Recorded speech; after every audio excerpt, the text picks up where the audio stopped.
ಒಂಚೂರಾದರೂ ದಾನ ಧರ್ಮ ಅಂತ ಮಾಡಿದ್ರೆ ನಮ್ಮ ಕರ್ಮ ಕಳೆಯುತ್ತೆ. 3 ವರ್ಷದಿಂದ ನಮ್ಮ ಮನೆಯಲ್ಲಿ ಒಬ್ಬಳಾಗೆ ಹೋಗಿದ್ದೀಯ. ನಿನ್ನ ಕೈಗೆ ಮನೆ ಒಪ್ಪಿಸಿ ಒಂದು 6 ತಿಂಗಳು ಹೊರಗೆ ಹೋಗಿದ್ದು ಬಂದರೂ ನಮಗೇನು ಯೋಚನೆ ಇಲ್ಲ. ನನಗೆ ಎಷ್ಟು ಸಾರ್ತಿ ಮೈ ಹುಷಾರು ಇಲ್ಲದೆ ಇರುವಾಗ ನಿನಗೆ ಒಪ್ಪಿಸಿರೋ ಕೆಲಸನೂ ಅಲ್ಲದೆ ಬೇರೆ ಎಲ್ಲ ಕೆಲಸ ತಲೆ ಮೇಲೆ ಹಾಕ್ಕೊಂಡು ಮಾಡ್ತೀಯ. ದುಡ್ಡು ಈಸ್ಕೊಳ್ಳಲ್ಲ. ಹೀಗೆ ಒಬ್ಬರಿಗೊಬ್ಬರು ನಮ್ಮದು ನಿಮ್ಮದು ಯಾವ ಜನ್ಮದ ನಂಟೋ. ನೀವು ನನಗೆ ಅಕ್ಕ ಆಗಿದ್ರು ಏನೋ. ನೀಲ ನಕ್ಕಳು. ಇರಬಹುದು. ಆಯಿತು, ಕೆಲಸ ಮುಗಿಸಿ ಹೊರಡು. ಬೆಳಗ್ಗೆ 6 ಗಂಟೆಗೆಲ್ಲ ಬಂದುಬಿಡು. ಮಕ್ಕಳನ್ನು ಸ್ಕೂಲ್ ಮುಗಿಸ್ಕೊಂಡು ಬರೋಕ್ಕೆ ಹೇಳು. ಎಲ್ಲರೂ ಊಟ ಮಾಡಿಕೊಂಡು ಒಟ್ಟಿಗೆ ಹೋಗುವಿರಂತೆ. ಆಯಿತು ಕಣ್ರವ, ಬರ್ತೀವಿ. ಆಮೇಲೆ ನಿಮಗೂ ಬರೋರು ಹೋಗೋರು ಜಾಸ್ತಿ. ನೀವು ಆಯಾಸ ಮಾಡ್ಕೋಬೇಡಿ. ಪೂಜೆ ವೈನಾಗಿ ಮಾಡಿ. ತೊಳೆಯೋದು ಬಳಿಯೋದೆಲ್ಲ ನಾನು, ನನ್ನ ನಾದಿನಿ ಹೊನ್ನಮ್ಮ ನೋಡ್ಕೊತೀವಿ. ಥ್ಯಾಂಕ್ಸ್ ಕಣಮ್ಮ. ಆದರೆ ಬರುವಾಗಲೇ ಇಬ್ಬರು ತಲೆ ಸ್ನಾನ ಮಾಡ್ಕೊಂಡು ಬನ್ನಿ. ಪೂಜೆ ಅಲ್ವಾ? ನಿಮ್ಮ ಮಡಿ ಮೈಲ್ಗೆ ನಂಗೆ ಗೊತ್ತು ಬಿಡ್ರವ್ವ. ನೀಲ ಭಕ್ತಿ ಮೆಚ್ಚುಗೆಯಿಂದ ಪವಿತ್ರಾಳನ್ನು ನೋಡಿದ್ಲು. ನಾನು ದಿನ ಸ್ನಾನ ಮಾಡಿಕೊಂಡೆ ಮನೆ ಕೆಲಸಗಳಿಗೆ ಬರೋದು. ನಾನು ಮಾಡೋ ಮನೆಗಳಲ್ಲಿ ನಿಮಗೆ ದೇವರು ದಿಂಡ್ರು ಪೂಜೆ ಅಂತ ಮಡಿಯಾಗಿ ನೇಮವಾಗಿ ಮಾಡೋ ಅಂಥವ್ರು ಅವರೇ. ನಿಮಗೆಲ್ಲ ನಮ್ಮಿಂದ ಅಪಕಾರ ಆಗಬಾರ್ದಲ್ವಾ? ನೀವು ಎಷ್ಟು ಕ್ಲೀನು ಅಂತ ಕೆಲಸಕ್ಕೆ ಬಂದಿಸವೇ ಗೊತ್ತಾಯಿತು. ಇಷ್ಟು ವರ್ಷಗಳ ಸರ್ವೀಸ್ಗೆ ಒಬ್ಬರ ಮನೆಯಲ್ಲಿ 10 ನಿಮಿಷ ಕೆಲಸ ಮಾಡೋದ್ರೊಳಗೆ ಈ ಜನ ಇಂಥವ್ರೆಯಾ ಅಂತ ತೀರ್ಮಾನಿಸುವಷ್ಟು ಕೆಪಾಸಿಟಿ ಆ ಬ್ರಹ್ಮ ನನಗೆ ಕೊಟ್ಟವನೆ. ನೀಲ ಹೆಮ್ಮೆಯಿಂದ ನಕ್ಳು. ನಾಳೆ ಒತ್ನಂತೆ ಎದ್ದು ಒಲೆ ಹುರಿ ಹಾಕಿ ತಲೆಗೆ ನೀರು ಇಕ್ಕೊಂಡು ಇಬ್ಬರು ಬರ್ತೀವಿ. ಸುಮ್ಮನೆ ಬಾಯಿ ಮಾತೆ ಹೇಳ್ದೆ ಕಣ್ತಾಯಿ. ಅಷ್ಟಕ್ಕೆ ಇಷ್ಟೊಂದು ಸಮಜಾಯಿಷಿಯಾ? ನೀನು ದಿನ ಸ್ನಾನ ಮಾಡೇ ಬರೋದು ಅಂತಲೂ ಗೊತ್ತು, ಕ್ಲೀನ್ ಅಂತಲೂ ಗೊತ್ತು. ಪವಿತ್ರ ಪಳಪಳ ಹೊಳೆಯುತ್ತಿದ್ದ ನೀಲಾಳ ಹಲ್ಲುಗಳನ್ನು ಶುಭ್ರವಾಗಿ ಬೆಳಗ್ಗೆ ಕಳೆಯಾಗಿದ್ದ ಮೊಗವನ್ನು ನೋಡುತ್ತಾ ಹೇಳಿದ್ಲು. ಮತ್ತೆ ಹೇಳಿದ್ರೆ ಒಬ್ಬಟ್ಟು ಮಾಡಿಕೊಡ್ತೀನಿ ರೇಗಿಸಿದ್ಲು. ಪವಿತ್ರ ಯೋಚಕಾಂತಳಾದ್ಲು. ಹೌದು, ಹಿಂದಿನ ದಿನವೇ ಒಬ್ಬಟ್ಟು ಮಾಡುವಾಗ ನೀಲಾಳ ಸಹಾಯ ಪಡೆದುಕೊಂಡ್ರೆ ಹೇಗೆ ಅನ್ನುವ ವಿಚಾರ 5-6 ಬಾರಿ ಬಂದಿತ್ತು. ಆದರೂ ಸ್ವಲ್ಪವೂ ಗಲೀಜೆನಿಸದೆ ನೀಟಾಗಿ ಕೆಲಸ ಮಾಡುವ ಅವಳ ಸಹಾಯವನ್ನೇಕೆ ಕೇಳಲಿಲ್ಲ ತಾನು? ಕಳೆದೆರಡು ವರ್ಷಗಳಿಂದ ಈಕೆ ಪೂಜೆ ಪುನಸ್ಕಾರ ವ್ರತಗಳು ನಿಯಮಗಳನ್ನು ಮಾಡ್ತಾ ಇತ್ತೀಚೆಗೆ ಯಾಕೋ ಏನೋ ಯಾವುದನ್ನು ಬಡಬಡ ಒಗ್ಗಿಕೊಳ್ಳಲಾಗಲಿ ಆಗುತ್ತಿರಲಿಲ್ಲ. ಪ್ರತಿಯೊಂದನ್ನು ಶುಚಿತ್ವ ಹಾಗೂ ತಪ್ಪು ಸರಿಗಳ ಹಿನ್ನೆಲೆಯಲ್ಲಿ ಪರೀಕ್ಷಿಸಿದ ನಂತರವೇ ಸಮಾಧಾನವಾಗುತ್ತಿದ್ದುದು. ಬೆಂಗಳೂರಿಗೆ ಬಂದು ನಾಗರಿಕತೆ ಕಲಿತು ಅಕ್ಕಪಕ್ಕದವರಿಂದ, ಸಂಘದ ಅನೇಕ ಬ್ರಾಹ್ಮಣ ಗೆಳತಿಯರಿಂದ, ಭಜನೆ ಮಂಡಳಿಯ ಸ್ನೇಹಿತರಿಂದ ಕಲಿತ ಅನೇಕ ವಿಚಾರ ಪದ್ಧತಿ ನಿಯಮಗಳತ್ತಲಿಂದ ಧನ್ಯತೆಯ ಭಾವ ಬೆಳೆದಷ್ಟು ಒಂದು ರೀತಿ ಯಾವುದನ್ನು ಸುಲಲಿತವಾಗಿ ಪರಿಗಣಿಸಲಾಗದ ಮನೋಭಾವ ಬೇರೂರಿ ಬಿಟ್ಟಿತು. ಹಾಗಾಗಿ ನೀಲ ಒಬ್ಬಟ್ಟು ಮಾಡೋದರಲ್ಲಿ ತನಗೆ ನೆರವಾಗುವಲ್ಲಿ ಮನಸ್ಸು ಹಿಂದೇಟು ಹಾಕಿತು ಎಂದೆನಿಸಿತು ಪವಿತ್ರಾಳಿಗೆ. 4-6 ಮನೆ ಕೆಲಸ ಮಾಡುವಳು. ಅವರಿವರ ಮನೆ ಎಂಜಲು ಮುಸುರೆ ಮುಟ್ಟಿ ಬರುವಳು. ಅವಳು ಮಾಡಿದ್ರೆ ಅಪಚಾರವಾಗುತ್ತದೆಂದೇನೋ ಗೊತ್ತಾಗಲಿಲ್ಲ ಪವಿತ್ರಾಗೆ. ನಂತರ ಮೆಲ್ಲಗೆ ಅನಿಸಿತು, ಹೌದು, ಹೆಚ್ಚಿನ ಅಂಶ ಆ ಕಾರಣದಿಂದಾಗಿಯೇ ತಾನು ನೀಲಾಗೆ ಹೇಳಿದೆ. ಅದೆಷ್ಟೇ ಕಷ್ಟವಾದರೂ ಸರಿಯೇ, ಶುಚಿಯಿಂದ ನೆಮ್ಮದಿ ತೃಪ್ತಿಯಿಂದ ತಾನೇ ಮಾಡಿ ದೇವರಿಗೆ ಸಲ್ಲಿಸಬೇಕು ಎಂಬ ನಿರ್ಧಾರ ಮಾಡಿರಬಹುದು. ಅಮ್ಮೋರೆ ಸುಮ್ಮನೆ ಹಂಗಂದೆ. ದೇವರ ಮುಂದೆ ಮಾಡೋಕ್ಕೆ ನೀವು ನನ್ನ ಕೈಯಲ್ಲಿ ಮಾಡಿಸ್ಕೊಂಡಿರಾ? ಪವಿತ್ರಾಳ ಮೌನವನ್ನು ನೀಲ ಚೆನ್ನಾಗಿ ಅರ್ಥ ಮಾಡಿಕೊಂಡವಳಂತೆ ಹೇಳಿದ್ಲು. ಬುಡಿ ಆದ್ರ ವಿಷಯ. ಅಲ್ಲಿ ನೋಡಿ, ಪೂಜಮ್ಮ ಏನೋ ಕರೀತಾ ಇದ್ದಾರೆ. ಪವಿತ್ರ ಅಲ್ಲಿಂದ ಸರದ್ಲು. ಅಮ್ಮ ಬರ್ತೀರಾ ಬೇಗ? ಪೂಜಾ ದೇವರ ಮನೆಯಿಂದ ಕೂಗಿದ್ಲು. ಏನೇ ಅದು ಹಾಗೆ ಹರ್ಚ್ಕೊತಾ ಇದೆಯಾ? ಪೂಜಾ ಕೈ ಬಾಯಿ ತಿರುಗಿಸುತ್ತಾ ಆಕ್ಷೇಪಿಸಿದ್ಲು. ನಾನಿಲ್ಲಿ ಒಬ್ಬಳೇ ಬರ್ತೀರಾ ಅಂತ ಒಂದೊಂದೇ ಕ್ಲೀನ್ ಮಾಡ್ತಾ ಇದ್ದೀನಿ. ನೀವು ಆ ಆಂಟಿ ಜೊತೆ ಅರ್ಧ ಗಂಟೆಯಿಂದ ಲೆಕ್ಚರ್ ಹೊಡಿತಾನೇ ಇದ್ದೀರಾ. ಇರುತ್ತಲ್ವಾ ಏನಾದರೂ ವಿಷಯ? ಅದಿರಲಿ, ಇದೇನಿವತ್ತು ಇಷ್ಟೊಂದು ಆಸಕ್ತಿಯಿಂದ ಕೆಲಸಕ್ಕೆ ಕರಿತಾ ಇದೆಯಲ್ಲ? ಆಸಕ್ತಿ ಏನಿಲ್ಲ, ಏನೋ ಹೇಳಿದ್ರಲ್ಲ ಅಂತ ಬೇಗ ಮುಗಿಸಿದ್ರೆ ಸ್ಟಾರ್ ಪ್ಲಸ್ಸಲ್ಲಿ ಸೀರಿಯಲ್, ಪೋಗೋದಲ್ಲಿ ಮಿಸ್ಟರ್ ಬೀನ್, ಉದಯದಲ್ಲಿ ಕಾಮಿಡಿ ಟೈಮ್ ನೋಡಬೇಕು. ಮಿಸ್ ಮಾಡ್ಕೊಳ್ಳೋಕ್ಕಾಗಲ್ಲ. ಆಹಾ, ಒಂದಿನ ನೋಡದೇ ಇದ್ದರೆ ಪ್ರಪಂಚ ಏನೋ ಮುಳುಗೋಗಲ್ಲ. ಒಂದು ಗಳಿಗೆ ನಿಧಾನ ಆದರೂ ಚಿಂತೆ ಇಲ್ಲ. ಮಾಡಿ ಮುಗಿಸಿ ನೀನು ಲೇಟಾಗಿ ಎದ್ದೇಳುವಂತೆ. ನೀವು ಬೇಕಾದರೆ ಲೇಟಾಗಿ ಎದ್ದೇಳಿ ಅಥವಾ ಮಲಗಲೇಬೇಡಿ, ಆದರೆ ನನ್ನನ್ನು ನಿದ್ದೆಗೇಡು ಅನ್ಬೇಡಿ. ನನಗೆ ನಿದ್ದೆಗೆಡೋಕ್ಕೆ ಆಗಲ್ಲ, ಸೀರಿಯಲ್ ಮಾಡ್ಕೊಳ್ಳೋಕ್ಕೂ ಆಗಲ್ಲ. ಪೂಜಾ ಹಿರಿಯಳಂತೆ ಗೊಣಗಿದ್ಲು. ನಿಮ್ಮದು ತಿಂಗಳು ವಾರ ಪೂರ್ತಿ ಬೇಕಾದರೆ ದಿನ ಏನಾದರೂ ಒಂದು ಪೂಜೆ ವ್ರತ ಇದ್ದೇ ಇರುತ್ತೆ. ಹಾಗಂತ ನಾನು ದಿನ ನಿಮ್ಮ ಜೊತೆ ಎದ್ದಿರೋಕ್ಕಾಗತ್ತಾ? ಎಷ್ಟು ಮಾತನಾಡ್ತೀಯ ನೋಡು, ಇಷ್ಟು ಚಿಕ್ಕ ವಯಸ್ಸಿಗೆ ನಿನಗೆ ಇಷ್ಟೊಂದು ಬೇಜವಾಬ್ದಾರಿ ಸೋಂಬೇರಿತನ. ನಾಳೆ ಅತ್ತೆ ಮನೆಗೆ ಹೋದ್ಮೇಲೆ ನೀನು ಅಲ್ಲಿ ಪೂಜೆ ಮಾಡಲೇಬೇಕು, ವ್ರತಗಳನ್ನು ಕಲಿಯಲೇಬೇಕು. ನಾನಂತೂ ಮಾಡಲ್ಲಮ್ಮ. ಪೂಜಾ ಕೈ ಮುಗಿದ್ಲು. ನೋಡಿ ನೋಡಿ ಸಾಕಾಗಿದೆ. ನೋಡಿ ನೋಡಿ ತಾನೇ ಮಾಡಿ ಮಾಡಿ ಅಲ್ವಲ್ಲ ಈ ವಯಸ್ಸಿಗೆ ನಿನ್ಗಿಷ್ಟೊಂದು ತಾತ್ಸಾರ. ದೇವರು ದಿಂಡ್ರು ಮಾಡಲ್ಲ ಅನ್ನೋಳು ಹೆಣ್ಣು ಗೃಹಿಣಿ ಅನ್ನಿಸ್ಕೊಳ್ಳಲ್ಲ. ದೇವರಿಗೆ ನಾವು ಮಾಡಿದಷ್ಟು ದೇವರು ನಮ್ಮನ್ನು ಚೆನ್ನಾಗಿ ನೋಡ್ಕೊತಾನೆ. ಬಟರ್ ಸಿಸ್ಟಮ್ಮ, ಲಂಚ ಕೊಡೋ ತರಹ ನೀನು ಇಷ್ಟು ಕೊಡು ನಾನು ಅಷ್ಟು ಮಾಡ್ತೀನಿ ಅನ್ನೋ ಕಾಂಟ್ರಾಕ್ಟ್ ಇದೆಯಾ ದೇವರು ಹಾಗೂ ನಮ್ಮ ಮಧ್ಯೆ? ದೇವರು ಅಷ್ಟೊಂದು ಜಿಪ್ನಾನೇನಮ್ಮ? ಅಷ್ಟೊಂದು ಲೆಕ್ಕಾಚಾರ ಮಾಡ್ತಾರಾ? ಹೋಗೆ, ತಲೆಯೆಲ್ಲ ಹರಟೆ ಮಾಡ್ತೀಯ. ನನಗೆ ನಿನ್ನ ಹತ್ರವಾದರೂ ಮಾಡೋಕ್ಕೆ ಸಮಯ ಇಲ್ಲ. ಸಮಯ ಇದೆ, ಉತ್ತರ ಇಲ್ಲ ಅನ್ನೋ. ಕಿಲಕಿಲನೆ ನಕ್ಕಳು ಪೂಜಾ. ಪವಿತ್ರ ಮಾತನಾಡಲಿಲ್ಲ. ಇಬ್ಬರು ಸೇರಿ ಪೂಜೆ ರೂಮನ್ನು ಶುದ್ಧ ಮಾಡಿದರು. ಅದು ತೆಗೆದುಕೊಡು, ಇದಕ್ಕೆ ಹುಳಿ ಹಚ್ಕೊಡು, ಬಟ್ಟೆ ಹಿಂಡ್ಕೊಡು ಎಂದು ಆದೇಶಿಸುತ್ತಾ ಪವಿತ್ರ ತಾನು ಬೇಗ ಬೇಗ ಮಾಡಿದ್ಲು. ಪೂಜೆ ಪಾತ್ರೆಗಳು, ಪಂಚಲೋಹ, ಹಿತ್ತಾಳೆ, ಬೆಳ್ಳಿಯ ವಿಗ್ರಹಗಳು, ದೇವರ ಫೋಟೋಗಳೆಲ್ಲ ಲಕಲಕ ಹೊಳೆದ ಹಾಗೆ ಏನೋ ಸಮಾಧಾನ ಆಯಿತು. ಪವಿತ್ರ ಮತ್ತು ಪೂಜಾ ಕೈಯಲ್ಲಿ ಒಂದೊಂದು ವೈರ್ ಬ್ಯಾಗ್ ಹಿಡಿದು ಮನೆಗೆ ಬೀಗ ಹಾಕಿ ಹೊರಟರು. ರಸ್ತೆಯ ತಿರುವಿಗೆ ಬಂದಾಗ ಎದುರಿಗೆ ಮುರಳಿಯನ್ನು ನೋಡಿ ಇಬ್ಬರು ನಿಂತರು. ಹೆಗಲಿನಿಂದ ಜೋತು ಬಿದ್ದಿದ್ದ ಚೀಲವನ್ನು ಕೈಯಲ್ಲಿ ಹಿಡಿದು ಮುರಳಿ ಆಯಾಸ ತುಂಬಿದ ದನಿಯಲ್ಲಿ ಕೇಳಿದ, ಮನೆಗೆ ಬರೋ ಸಮಯ ನೋಡಿಕೊಂಡು ಸರಿಯಾಗಿ ಹೊಡ್ತೀರಾ? ಎಲ್ಲಿಗೆ? ಪವಿತ್ರ ಸಿಡುಕಿದ್ಲು. ಬೇಕಂತ ಯಾರಾದರೂ ಹೋಗ್ತಾರಾ? ಬೇಕಾದುದನ್ನು ತಂದು ನೀವು ಕೊಡೋ ಹಾಗಿದ್ರೆ ನಾವ್ಯಾಕೆ ಹೊರಗೆ ಹೋಗಬೇಕು? ತಿಂಗಳಿಗೊಂದು ಸಾರ್ತಿ ಸಂಬಳ ಕೈಗೆ ಇಟ್ಬಿಟ್ಟು ಅದರಲ್ಲಿ ಎಲ್ಲ ಮಾಡು ಅಂದ್ಬಿಟ್ರೆ ಈಗಿರೋ ದುಬಾರಿ ಬೆಲೆಯಲ್ಲಿ ನಾನು ಹೇಗೆ ಸವರಿಸಬೇಕು? ಆದರೂ ಮಾಡ್ತಿರೋದು ನಿಮಗೆ ಹೇಗೆ ಗೊತ್ತಾ? ತಂದಿಡೋದು ನನ್ನ ಭಾರ, ಕಿತ್ತಿಡೋದು ನಿನ್ನ ಭಾರ ಅನ್ನೋ ಹಾಗೆ ಸಾಲುತ್ತೋ ಸಾಲಲ್ವೋ ಅನ್ನೋ ಯೋಚನೆ ಆದರೂ ನಿಮಗಿದೆಯಾ? ಈಗ ಪೂಜೆಗೆ ಸಾಮಾನು ತರಬೇಕು, ತರಕಾರಿ, ಹಣ್ಣು, ಹೂವು ಬೇಕು, ಕೊಡಿ ದುಡ್ಡು. ಮುರಳಿ ಕೈ ಮುಗಿದು, ನಿನ್ನ ಬೆಳ್ಳಿ ದೀಪಗಳ ಜೋಡಿ ಪೂರೈಸೋಕ್ಕೆ ನನ್ನ ಸಂಬಳದ 2ರಷ್ಟು ಅಡ್ಜಸ್ಟ್ ಮಾಡಿ ನನ್ನ ಜೋಬು ತೂತ್ ಮಾಡಿದ್ದ ಹಾಗಿದೆ. 5ನೇ ತಾರೀಕು ಸಂಬಳ ಬರೋವರೆಗೂ ನನ್ನ ಖರ್ಚು ಹೇಗೆ ನಿಭಾಯಿಸೋದು ಅಂತ ನಾನು ಯೋಚನೆ ಮಾಡ್ತಿದ್ದೀನಿ. ನೀನು ಮತ್ತೆ ದುಡ್ಡು ಕೇಳ್ತಿದೀಯಾ? ಪೂಜೆ ನಿಧಾನವಾಗಿ ಇಟ್ಕೊಳ್ಳೋಣ, ಆದರೂ ಕೇಳಲಿಲ್ಲ. ಮತ್ತೆ ಆ ಮಾತು ಬೇಡ. ಒಳ್ಳೆ ದಿನ ನೀವು ಹೇಳಿದಾಗ ಬರ್ತೀಯಾ? ಬಂದಾಗ ಮಾಡಿದ್ರೆ ಒಳ್ಳೆಯದಾಗುತ್ತೆ ಅಂತ ನಾನು ಒದ್ದಾಡೋದು. ಒಳ್ಳೆಯವರಿಗೆ ಎಲ್ಲ ದಿನವೂ ಒಳ್ಳೆಯದೇ. ಒಳ್ಳೆಯದು ಮಾಡಿದ್ರೆ ಒಳ್ಳೆಯದೇ ಆಗುತ್ತೆ. ದಿನದಲ್ಲಿ ಒಳ್ಳೆ ದಿನ ಕೆಟ್ಟ ದಿನ ಅಂತ ಯಾವುದೂ ಇಲ್ಲ. ಪ್ರತಿ ದಿನಕ್ಕೂ 24 ಗಂಟೆಗಳೇ, 1440 ನಿಮಿಷಗಳೇ. ಇನ್ನು ಜನಗಳಲ್ಲಿ ಒಳ್ಳೆಯ ಜನ ಕೆಟ್ಟ ಜನ ಅಂತಿರ್ತಾರೆ. ರಸ್ತೆಯಲ್ಲೇ ಮುರಳಿ ಮಡದಿಗೆ ಬುದ್ಧಿ ಹೇಳಿದ. ಬಿಡಿಯಪ್ಪ, ಮತ್ತೆ ಈ ವಿಷಯಕ್ಕೆ ನಿಮ್ಮಿಬ್ಬರು ರಸ್ತೆಯಲ್ಲಿ ಜಗಳ ಆಡಬೇಡಿ. ಅಮ್ಮ ಹೋಗೋಣವಾ? ಬೇಗ ಬರಬೇಕು ನಾನು. ಪೂಜಾ ಅವಸರಿಸಿದ್ಲು. ಬಂದೆ ರೀ, ಉಪ್ಪಿಟ್ಟಿಟ್ಟಿದ್ದೀನಿ, ಹಸಿವಾದರೆ ತಿಂದಿರಿ. ಬೇಗ ಬಂದು ಚಪಾತಿ ಮಾಡಿ ನಿಮಗೆ ಊಟಕ್ಕೆ ಹಾಕ್ತೀನಿ. ಏನೋ ಮಾಡು, ಎಲ್ಲ ನಿನ್ನ ದರ್ಬಾರ್ ತಾನೇ ಎಂದು ಮನೆಯತ್ತ ನಡೆದ ಮುರಳಿ.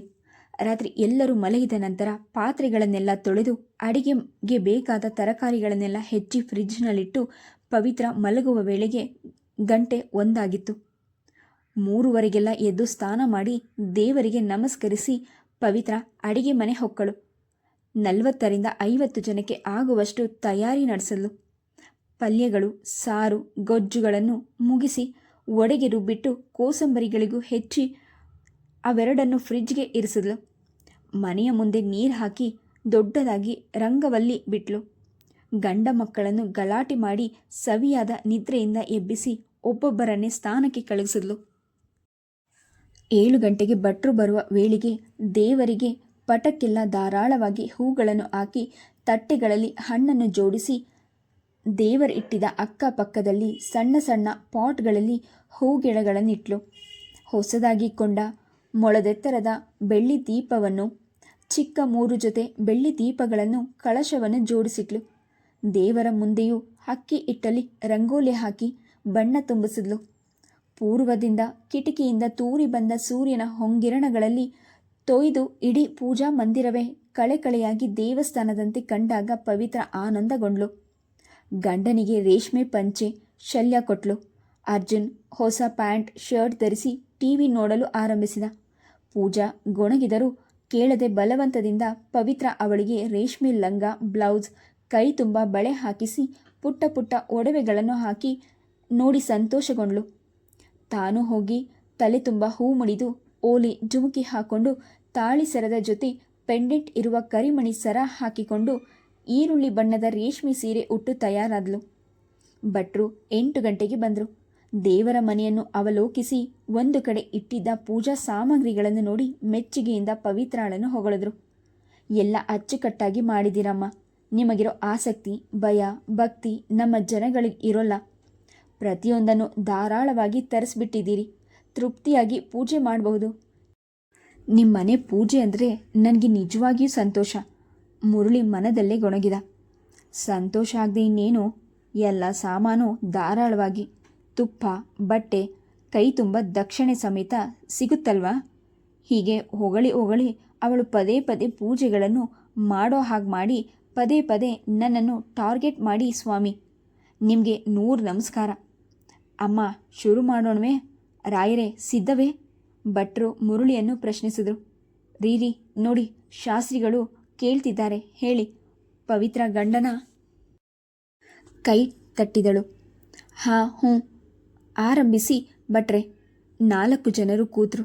ಪೂಜೆ ಶುರುವಾದ ಅರ್ಧ ಗಂಟೆ ಅಷ್ಟೊತ್ತಿಗೆ ಪವಿತ್ರಾಳ ತಂಗಿ ಸಹನ, ಅವಳ 2 ಮಕ್ಕಳು, ತಮ್ಮ ಶೇಖರ್, ಅವನ ಹೆಂಡತಿ ನಿತ್ಯ ಹಾಗೂ 2 ಮಕ್ಕಳು, ಪವಿತ್ರಾಳ ತಾಯಿ ಅಂಬಿಕಮ್ಮ ಹಾಗೂ ತಂದೆ ಸದಾಶಿವಯ್ಯನವರು ಆಗಮನವಾಯಿತು. ಪುರೋಹಿತರು ನಿಧಾನವಾಗಿ ಸಮಾಧಾನವಾಗಿ ಸಂಕೋಪನವಾಗಿ ಗಣೇಶನ ಪೂಜೆಯಿಂದ ನವಗ್ರಹ ಪೂಜೆ ಮುಗಿಸಿ ದೇವರುಗಳಿಗೆಲ್ಲ ಅಭಿಷೇಕಗಳನ್ನು ಮಾಡಿಸಿ ನಂತರ ಶಿವನ ಪೂಜೆ ವಿಧಿವತ್ತಾಗಿ ಮುಗಿಸಿದ್ರು.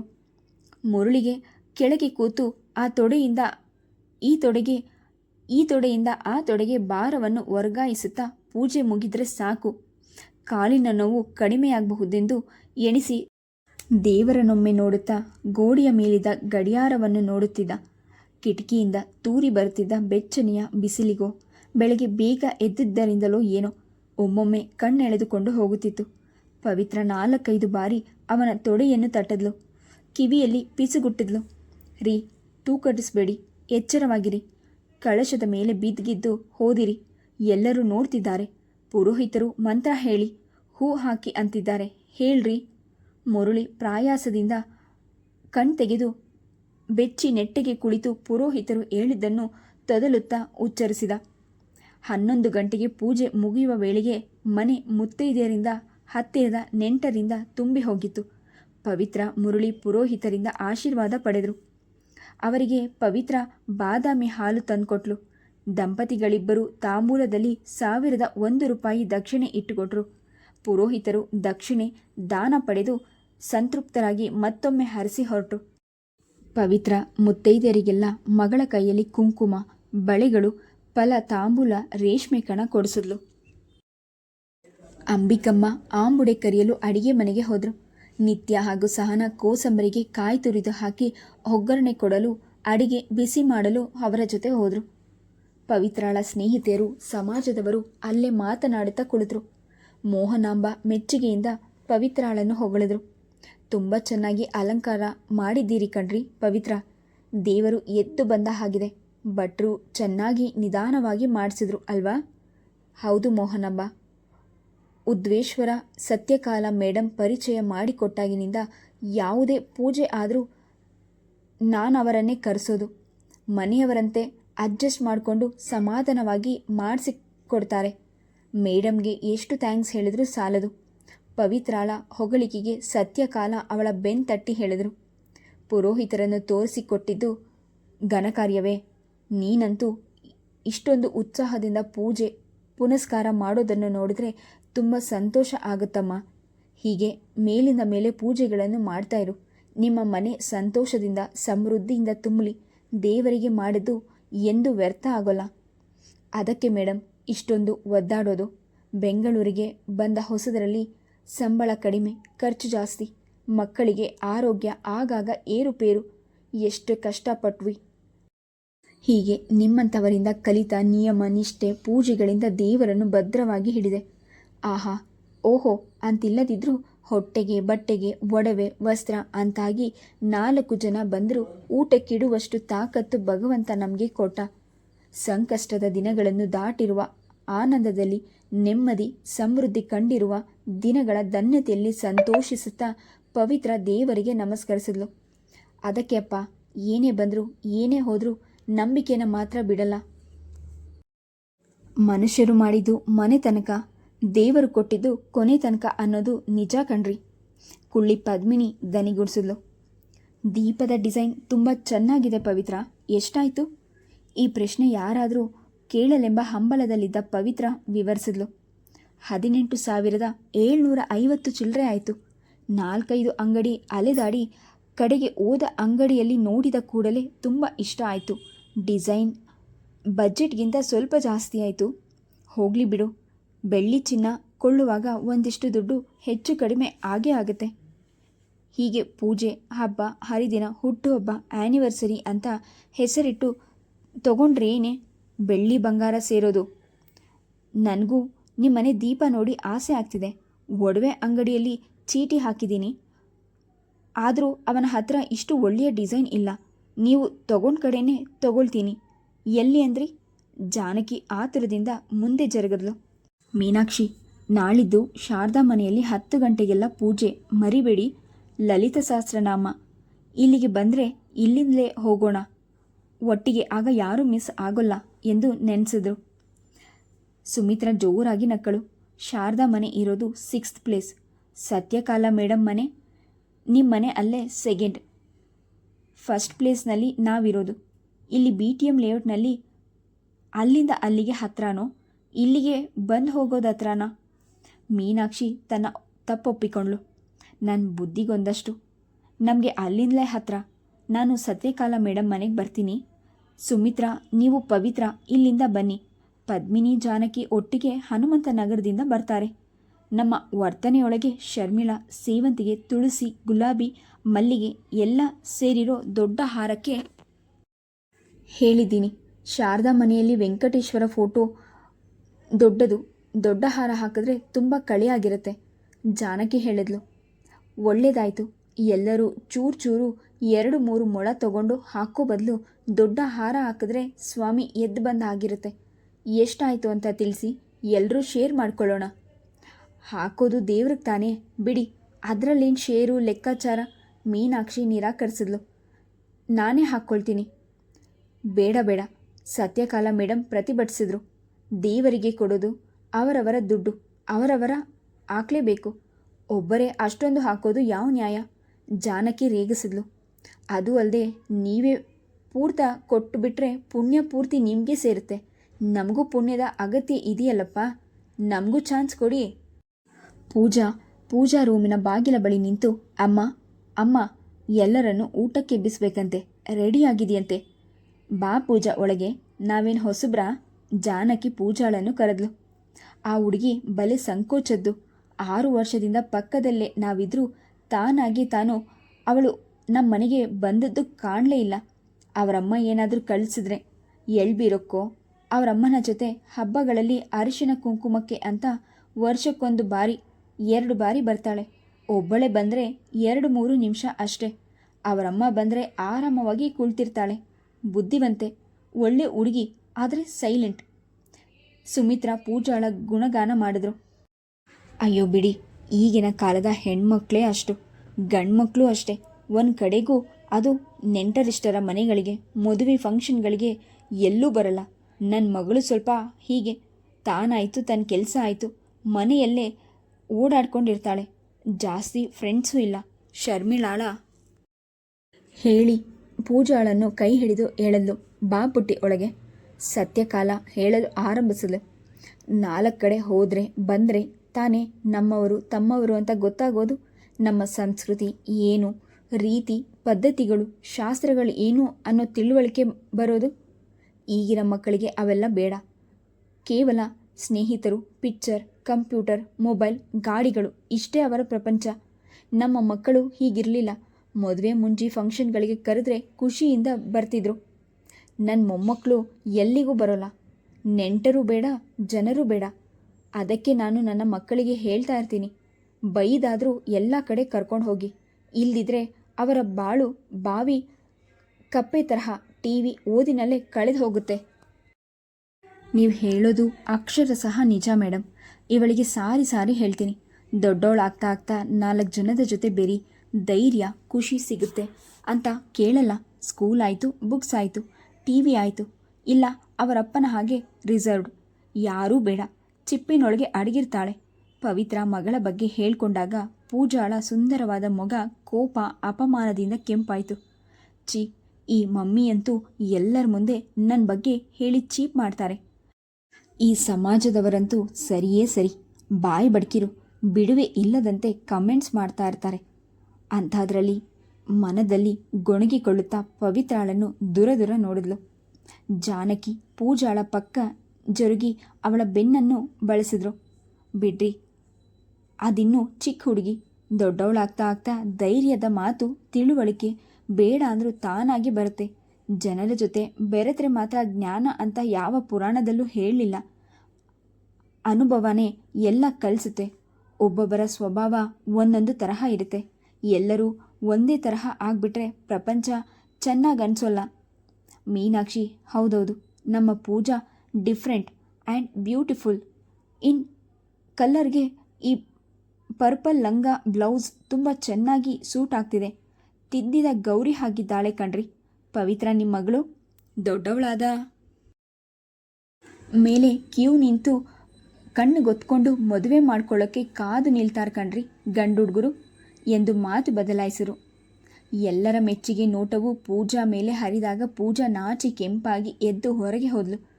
ನಿಮ್ಮ ಬಾಯಿ ಹರಕೆಯಿಂದ ಹಾಗಾದರೆ ಸಾಕು. ಹೆಣ್ಮಕ್ಳು ಒಳ್ಳೆ ಕಡೆ ಸೇರಿದ್ರೆ ಅದಕ್ಕಿಂತ ನೆಮ್ಮದಿ ತಾಯಂದ್ರಿಗೆ ಇನ್ನೇನು. ಪವಿತ್ರ ಕೃತಜ್ಞತೆಯಿಂದ ನುಡಿದ್ಲು. ಒಳ್ಳೆಯವರಿಗೆ ಒಳ್ಳೆಯದೇ ಆಗುತ್ತೆ. ನೀವೇನು ಕಡಿಮೆ ಪೂಜೆ ಪುನಸ್ಕಾರ ಮಾಡ್ತೀರಾ? ನಾವು ಬ್ರಾಹ್ಮಣರಾಗಿದ್ರೂ ದಂಡಕ್ಕೆ ನಿಮ್ಮಿಂದ ನಾವು ಕಲಿಬೇಕು. ಆ ಮಡಿ, ಆ ಶ್ರದ್ಧೆ, ಆ ಉತ್ಸಾಹ, ಆ ಅಚ್ಚುಕಟ್ಟು, ಸದಾ ದೇವರ ಸೇವೆ ಮಾಡೋ ನಿಮ್ಮ ಸಂಸಾರ ದಿವಿನಾಗಿರಲಿರುತ್ತೆ. ಶರ್ಮಿಳಾಳ ಅಭಿಮಾನಕ್ಕೆ ಪವಿತ್ರ ದೇವರತ್ತ ತಿರುಗಿ ಕೈ ಮುಗಿದ್ಲು. ಬಂದವರೆಲ್ಲ ಸಂತೃಪ್ತರಾಗಿ ಉಂಡು ಪವಿತ್ರಾಳಿಗೆ, ಮಕ್ಕಳಿಗೆ, ಮುರಳಿಗೆ ಹೇಳಿ ಹೊರಟರು. ನಂತರ ಮನೆಯವರೆಲ್ಲರೂ ಊಟಕ್ಕೆ ಕುಳಿತರು. ಪವಿತ್ರ ತಾನು ಬಡಿಸ್ತೇನೆಂದರೂ ನಿತ್ಯ ಬಿಡಲಿಲ್ಲ. ನಾನು ನಿಮ್ಮಮ್ಮ ಬಡಿಸ್ತೀವಿ, ನೀವುಗಳು ಬೆಳಗ್ಗೆಯಿಂದ ಏನೂ ತಿಂದಿಲ್ಲ, ಸುಸ್ತಾಗಿರ್ತೀರಿ, ತಿನ್ನಿ, ನಾವು ಆಮೇಲೆ ಮಾಡ್ತೀವಿ ಎಂದು ಪವಿತ್ರಾಳನ್ನು ಬಲವಂತವಾಗಿ ಕೂರಿಸಿ ಸೆರಗನ್ನು ಸೊಂಟಕ್ಕೆ ಸಿಕ್ಕಿಸಿಕೊಂಡು ಎಲೆಗೆ ಬಡಿಸಲು ಆರಂಭಿಸಿದ್ಲು. ಸಹನ, ನಿತ್ಯ, ನೀವು ಕೂಡಿ, ಏನು ತಿನ್ನದೆ ಮೈಸೂರಿನಿಂದ 5 ಗಂಟೆಗೆಲ್ಲ ಹೊರಟಿರ್ತೀರ, ನಿಮಗೂ ಹಸಿವಾಗಿರುತ್ತೆ ಎಂದ್ಲು. ಬೆಂಗಳೂರಿಗೆ ಬಂದಾಗ 7:15 ಆಗಿತ್ತು. ದಾರಿಯಲ್ಲೇ ಹೋಟೆಲ್ಗೆ ಕರ್ಕೊಂಡು ಹೋಗಿ ನಿಮ್ಮ ಅತ್ತಮ್ಮ ಇಡ್ಲಿ ವಡೆ ಎಲ್ಲ ಕೊಡಿಸಿದ್ದಾರಪ್ಪ. ಪೂಜೆ ಮುಗಿಯೋದು ಲೇಟ್ ಆದರೆ ಅಮ್ಮನಿಗೂ ಸುಸ್ತಾಗುತ್ತೆ, ಮಕ್ಕಳು ಹಸಿವು ತಡೆಯೋಲ್ಲ ಅಂತ ನಿತ್ಯ ಹೇಳಿದ್ಲು. ನಿಮಗೆ ಹಸಿವಾಗಿರುತ್ತೆ ಅಂತ ಕೊಡಿಸ್ಲಿಲ್ವಾ? ಸಹನ ರೇಗಿಸಿದ್ಲು. ಹೆಂಡತಿ ಬಗ್ಗೆ ಅಷ್ಟೊಂದೆಲ್ಲ ತಲೆ ಕೆಡಿಸಿಕೊಳ್ಳೋರಲ್ಲ ನಿಮ್ಮತ್ತಮ್ಮ ಅಂತ ನಿಮಗೆ ಗೊತ್ತು ತಾನೆ. ನಾವು ಹೇಗಿದ್ರೂ ಹೊಂದ್ಕೊಂಡು ಹೋಗ್ತೀವಿ ಅನ್ನೋ ಅಡ್ವಾಂಟೇಜ್ ಅವರಿಗೆ. ನನ್ನನ್ನು ಹೊರಗೆ ಕರ್ಕೊಂಡು ಹೋಗಿ ನನ್ನ ಹತ್ರ ಕೂತು ಸರಿಯಾಗಿ ಮಾತನಾಡದೆ ಸುಮಾರು 6 ತಿಂಗಳಾಗಿದೆ. Please subscribe the channel, like and share. Thank you.